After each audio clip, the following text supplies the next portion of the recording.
Government officials are warning students and educators about criminals targeting schools in order to steal financial aid. Carice Jackman spoke with the Department of Education's Office of Inspector General to learn more about this scheme and how you can avoid student aid fraud. In their podcast, Eye on Ed, Jason Williams with the Office of Inspector General at the U.S. Department of Education is using their airways to alert educators and families. Every year, unscrupulous people target the student aid programs for their own selfish purposes. So we launched the podcast in 2019.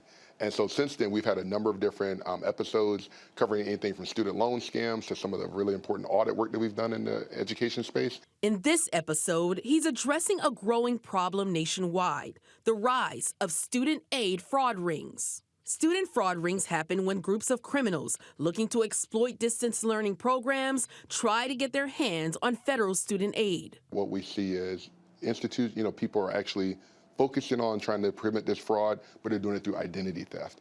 And so they're stealing identities of other individuals and applying for aid and using those same funds for a non-educational purpose. Scammers might obtain this data when there are public data breaches. When there's a breach, Williams says their department notices spikes in the amount of fraudulent student aid applications. How damaging can this be to a person or an institution with these student aid fraud rings? We were finding that the problems become so prevalent that in some institutions, it's actually blocking people from legitimately attending classes. And so it's delaying people from graduating from these courses. Also, keep an eye on your mail and credit report. If you're seeing things in your credit report, or if you're seeing communications come from the department or one of its servicers that you don't recognize, reach out to the OIG and we can help you investigate that. With this Watching Your Wallet, I'm Carice Jackman. Keep in mind, since New Year's Day is a federal holiday, most banks and credit unions will not be open today.